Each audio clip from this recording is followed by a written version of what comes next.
Bonsoir chers auditeurs et chères auditrices de notre web radio R212, notre chroniqueur invité Aziz Boussetta partage son avis et sa réflexion avec vous dans cet article intitulé « 7 octobre, un an après, à vaincre sans péril, on triomphe sans gloire ». Le voici en podcast pour vous. Aziz Boussetta commence son article en évoquant la politique internationale, qui nous révèle le véritable état du monde et la nature des personnes avec qui nous cohabitons. Il affirme que la politique internationale nous apprend dans quel monde nous vivons et avec quels gens nous y coexistons. Mais cette dernière année nous aura enseigné beaucoup de choses sur beaucoup d'idées reçues, et les premières d'entre elles qui volent en éclats sont l'égalité entre les hommes, les valeurs universelles, la justice, et même la compassion et l'empathie humaine. La guerre en Ukraine est seulement un aperçu de quoi la nature des hommes, de certains d'entre eux du moins, est capable. Le carnage de Gaza en donne une juste mesure. Le chroniqueur poursuit en insistant sur l'importance de ne plus qualifier les événements à Gaza de guerre. En ces termes, d'abord, il faut cesser de parler de guerre. Il s'agit d'un énième montage sémantique pour diluer et dissimuler la véritable forfaiture en train de se produire sous nos yeux, un génocide doublé d'une volonté de reconfiguration politique de toute une région du monde. Il ne s'agit pas de guerre, mais d'un massacre sans nom, d'un épouvantable carnage. Les Israéliens tondent le gazon, pour reprendre cette atroce expression qui leur est chère et qui signifie tout écraser, tout raser. L'auteur approfondit cette idée en expliquant que les bombardements israéliens, fréquemment qualifiés de frappes chirurgicales, ne sont en réalité que des destructions massives. De la manière suivante. À force de bombardements, délicatement désignés par frappe, de destruction, forcément chirurgicale, de très discutable et tardif ordre d'évacuation, de carton plein avec les missiles, drones, obus et autres projectiles, on se demande s'il arrive aux soldats israéliens de tirer de temps en temps avec son fusil. Ce n'est pas une guerre, c'est un carnage, un massacre, une large et effrayante tuerie. Ce n'est pas une guerre, car une guerre, c'est armée contre armée, comme en Ukraine par exemple. Non, ce sont des bombardements à n'en plus finir, avec des bombes dépassant souvent la tonne, des bombes au phosphore, qui écrasent tout, surtout les civils. Hier à Gaza, aujourd'hui, le Liban y goûte. Qui sera le prochain? Dans l'esprit malade de Netanyahou, tout est possible, dans les esprits brumeux de ses alliés, tout est permis. Notre journaliste met l'accent sur la politique de terreur menée par le gouvernement israélien, en rappelant que Israël tue, bombarde, détruit, incendie, vitrifie, expérimente des armes, pour les amis Yankees. Il extermine quelques 45 000 personnes, bien plus avec près de 200 000 décès directs et indirects, selon la revue Lancet.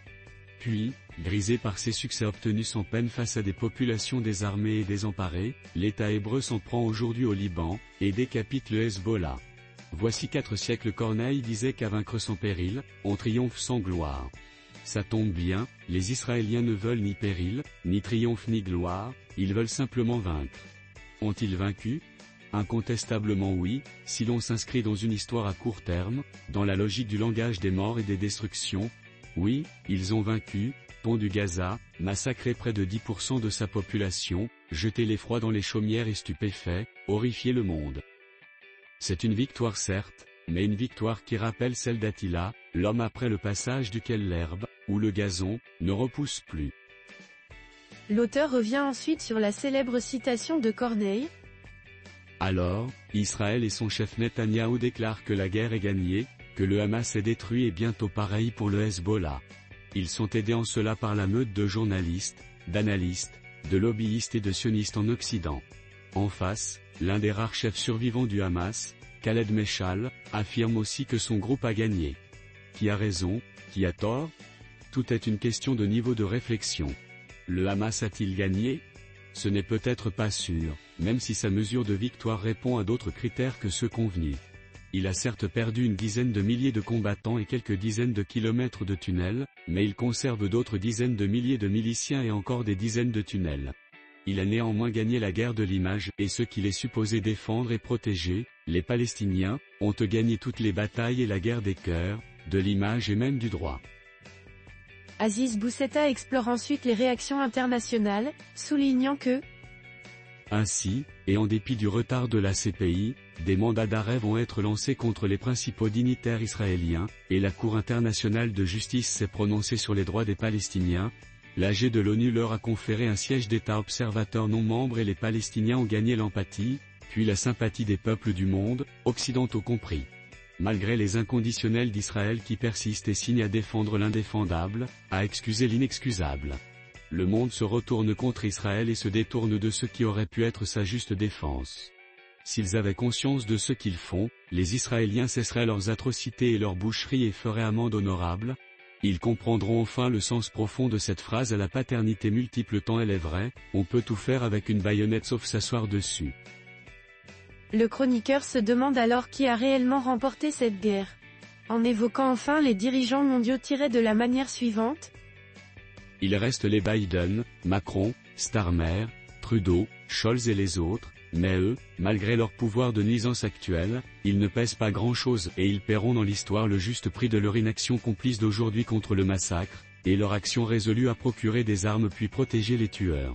Ce ne sont que de simples et très moyens politiciens, qui, comme le disait James Freeman Clark, n'ont Dieu que pour leur prochaine élection. En termes d'objectifs de guerre, Israël a perdu car il n'a pas réalisé les siens, détruire le Hamas et récupérer les otages, et il a encore plus perdu car il n'a aucune solution de sortie de crise.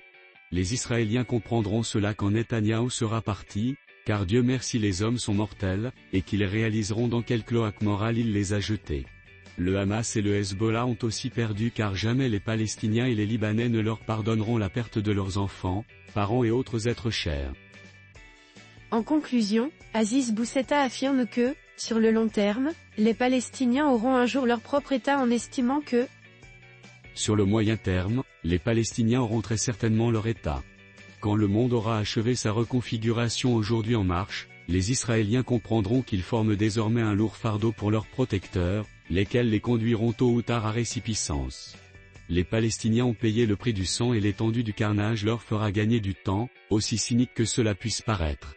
Il y a un temps pour tout, et celui de la guerre, même en cas de déclenchement d'hostilité contre l'Iran, arrive à son terme, pour ouvrir sur le temps de la paix et du dialogue. Ce n'est pas de l'optimisme inconsidéré ou béat, mais du simple réalisme. Rédigé par Aziz Boussetta. Chers auditeurs de la web radio R212, merci d'avoir été à l'écoute de ce podcast, et de partager avec nous ce moment d'échange et de découverte. Votre présence et votre fidélité sont notre plus belle récompense. On se dit à très bientôt, si vous le voulez bien. Avec toute notre gratitude, l'équipe de R212.